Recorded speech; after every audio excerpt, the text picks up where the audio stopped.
సృష్టికర్త అయిన దేవునితో మట్టి మనిషికి స్నేహం దొరికింది. హల్లెలూయా. పిల్లలు లేరు అంటే కొంచెం అదో రకంగా చూస్తారు కదా, అవునా కదా? కానీ ఆయనలో ఒక ఫాల్ట్ ఉంది. పిల్లలు లేరు ఇప్పటి వరకు. మనుషుల దృష్టిలో ఒక ఫాల్ట్ పాయింట్అవుట్ చేస్తున్నారు. కానీ దేవుని దృష్టిలో ఈయన ఎవరు? ఫ్రెండ్ ఆఫ్ గాడ్, దేవుని స్నేహితుడు. విశ్వం పట్టజాలని సర్వశక్తుడే తన స్నేహాన్ని కోరి వచ్చినాడు.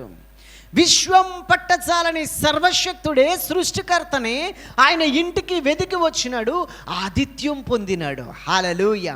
ఒక మనుషుడు తన స్నేహితునితో మాట్లాడినట్టు యెహోవా మోషేతో ముఖాముఖిగా మాట్లాడనని రాయబడి ఉంటుంది. కానీ దేవుడే తండ్రిగా, కుమారునిగా, పరిశుద్ధాత్మగా ఆయన గుడారం దగ్గరికి ఎండవేళ దిగి వచ్చినాడా.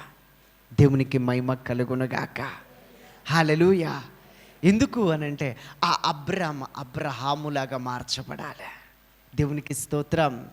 ఆ అబ్రాములో నుండి ఒక వాగ్దాన జనాంగము రావాలి. ప్రతి మనిషి కొరకు ఒక ప్రణాళిక ఉంటుంది. అయ్యో వీళ్ళు బాగానే ఉన్నారు కదా, వీళ్ళు బాగానే చేస్తున్నారు కదా, వీళ్ళు నిన్నగాక మొన్న నాకంటే వెనుక దేవుని నమ్ముకున్నారు కదా, వీళ్ళు నా అంత భక్తిగా ఉండరు కదా, వీళ్ళ జీవితాలలో ఇన్ని జరుగుతున్నాయి, నా జీవితంలో ఎందుకు జరగట్లేదు? నాకే ఎందుకు ప్రభా, నాకే ఎందుకు ప్రభా, నాకే ఎందుకు ఈ కన్నీళ్ళు ప్రభా, నాకే ఎందుకు ఈ ఒంటరితనం ప్రభా, నా జీవితంలోనే ఎందుకు ప్రభా? ప్రతి ఒక్కొక్కరి జీవితంలో ఒక క్వశ్చన్ మార్క్ ఉంటుంది. కానీ పక్క వాళ్ళను చూసి మనం కంపేర్ చేసుకోవడం కాదు. మన జీవితం కొరకైన దేవుని ప్రణాళిక అందరికంటే ప్రత్యేకంగా ఉంటుంది. దేవునికి మహిమ కలుగునుగాక. హల్లెలూయా.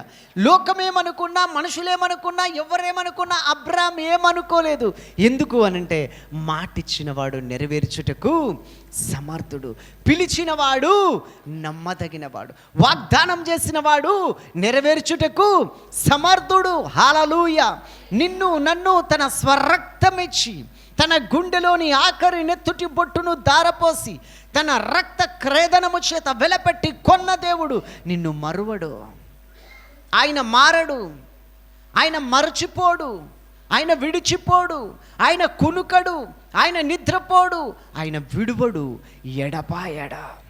తల్లి మరచిన మరువడాయన, తండ్రి విడిచిన విడువడాయన, ఎత్తుకునే దేవుడాయన, హత్తుకునే దేవుడాయన, తండ్రి తన కుమారుల ఎడల జాలిపడినట్లు జాలిపడే దేవుడాయన, మార్పు లేని దేవుడు ఆయన, మంచి తండ్రి ఆయన, ఆయనకు పిల్లలుగా మనల్ని చేసుకున్నాడు. హల్లెలూయా. ఆయన వారసత్వమే మనకిచ్చినాడు. మనుషులు నీ గురించి ఏమనుకుంటున్నారు అనేది ఇంపార్టెంట్ కాదు.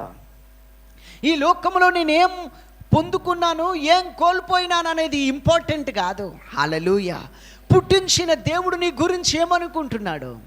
నీ కొరకు ప్రాణమిచ్చిన దేవుని కొరకు నువ్వేం చేస్తున్నావు? హల్లెలూయా. నీ సృష్టికర్తను నువ్వెంత సంతోషపరుస్తున్నావు? హల్లెలూయా. తల్లి గర్భంలో పిండముగా ఉన్నప్పుడే ఆయన కన్నులతో నిన్ను చూసి, ఆయన చేతులతో నిన్ను చేసిన దేవుణ్ణి, ఆయన చిత్తాన్ని నువ్వెంత చేస్తున్నావు? ఆయనని ఎంత సంతోషపరుస్తున్నావు? ఆయన నీ గురించి ఏమనుకుంటున్నాడు? అది ఇంపార్టెంట్. హల్లెలూయా. అది పక్కన పెట్టి ఈ లోకము నా గురించి ఏమనుకుంటుంది, ఈ లోకములో నేను ఎంత ఇదిగా కనబడుతున్నాను, ఈ లోకం దృష్టికి నేను ఎంత ఘనంగా కనబడుతున్నానని చూసుకోవడము అది బుద్ధిహీనతే. హల్లెలూయా.